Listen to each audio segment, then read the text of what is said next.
Hello, this is Ryan with Ryan School of Business. I wanted to dedicate this episode to some of my students and friends in Europe. As many of my students this summer have heard me talk about the energy situation and what's happening with natural gas prices in Europe. And as they go back frequently, then they'll let me know how things are.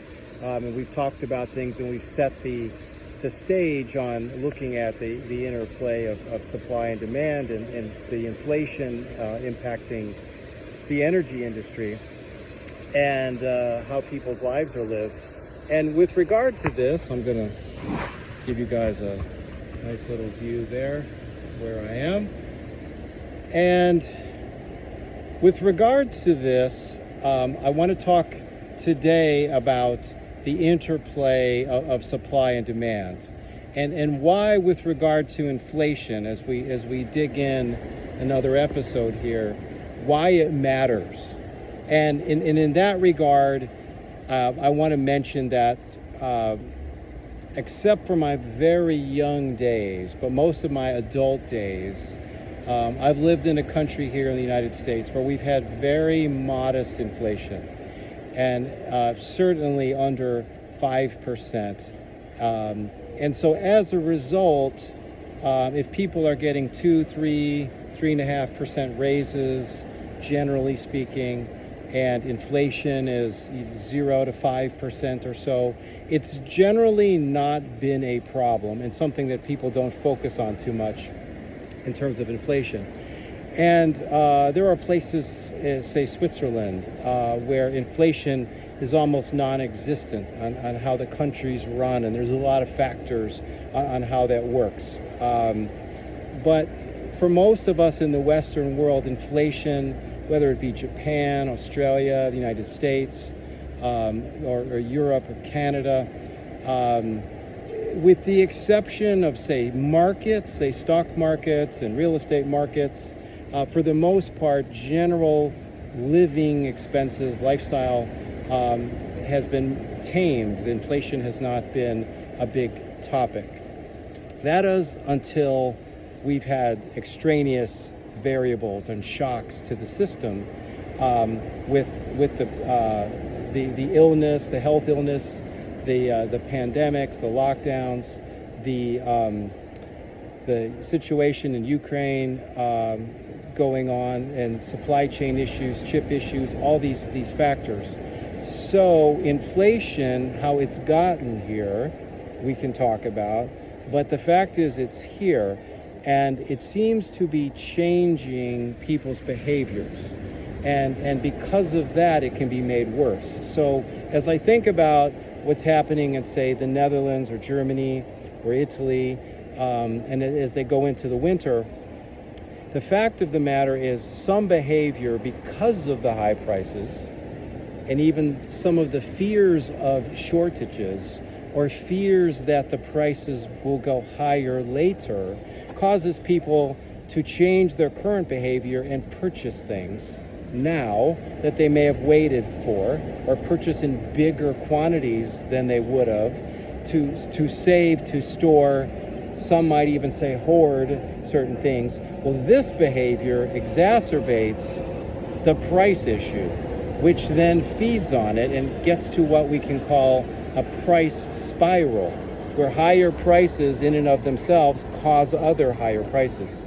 And we get into this situation where people expect higher prices. So with regards to energy in Europe or Japan, where there's a lot of imports, not a lot of domestic production of, say, natural gas or crude oil or stocks you need for energy, in these kind of situations, it gets worse because of the higher prices. It feeds on itself. When you have very tame inflation, 0, 1, 2, 3%, it's not impactful towards people's purchase decisions. So you can plan accordingly. We're in a situation now where people are purchasing more, causing the price to go up. So supply is limited or shrunk, and people are purchasing more, driving up the price of things, causing the inflation. And in the natural gas world, in Europe in particular, it's been multiples, hundreds of percent increases. But we can understand this from an economics perspective. And I want to add to that, though. So we see the price action, the dramatic increases of supply and demand impacting each other. And once more and more is taken off the market, it causes to a shrinkage in the supply, driving the price higher, leading to increased demand, and it continues like that. And there's an expression you sometimes hear, and it's along these lines: the trend is your friend until it's not. And so people are getting used to prices rising, but there is a limit to it. And with the exception of items that are essential for life, like something like basic food and water, and there are still ways to shift your food consumption, and water is one of those things that we need.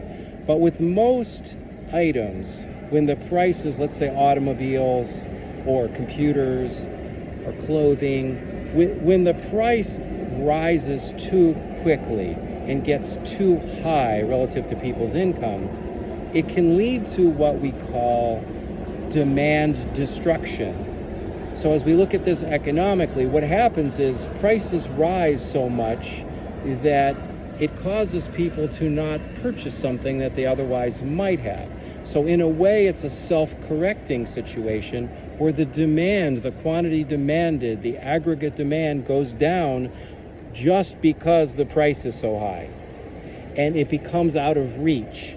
And sometimes what happens is people shift downward, their behavior changes. Maybe they were buying Lexuses before, now they buy straight up Toyota, base model. Before that it was more luxurious. Whatever brand you want to look at, sometimes that happens. Sometimes they'll go from higher priced beef to lower priced chicken, etc. I mean, you'll see some shifting in demand because of that. But sometimes the demand destruction results in just there aren't transactions. Maybe it's a rock concert or something like that. The prices escalate to such a level, people say, I can't afford that, not going to go, so no transaction happens. So there tends to be, as bad as it may get, as bad as it may seem, there tends to be a self-correction side, which we will see play out. So you generally sometimes see rapid price escalation. But if the markets are allowed to sort of carry this out, eventually it leads to a decline. It leads to a demand destruction, which helps us on that pricing point in our curve. So again, I want you to take a look as we go around. You will find there may be price increases that get out of reach, and then you may see some tremendous sales. This as well may happen, whether it's energy or clothing or cars. Eventually, people have to find substitutes. And there are some things we can't live without. But there are usually substitutes, considerable ways to find to conserve things. And eventually, the price, a substitute will make sense. Whereas it didn't before, but a certain way of producing something gets so expensive that we look at alternatives that we didn't have to consider because before it was more reasonable. So I want you to take a look. I want your comments. I want your thoughts on this. I want you to hit the like and subscribe button if you haven't already as we go forward, as this thing plays out. I want to get your comments. Tell me which country you're from. Tell me if you've been in my classes before, etc. Because geopolitics, culture, and economics are all coming together in a large way right now, and we're seeing it play, and we're seeing it unfold. And we can take positions and we can take ways to get through this better. It generally can self-correct. That's how markets will work, but I want you to pay attention. It's still hard when things are difficult, but we have to be somewhat stoic about these things, as I like to say with my students and with my subscribers, and just prepare for it. There will be difficult times, but we can get through it. Spring comes. Spring follows winter. And eventually, I think there will be some alternatives because the price point gets so high in the way we're doing things. So that's the self-correction, plus the demand destruction that I talked about tends to bring prices down. With that, I'm going to say bye for now, and the Pacific is shimmering a little bit, nice today. I will see you guys next time.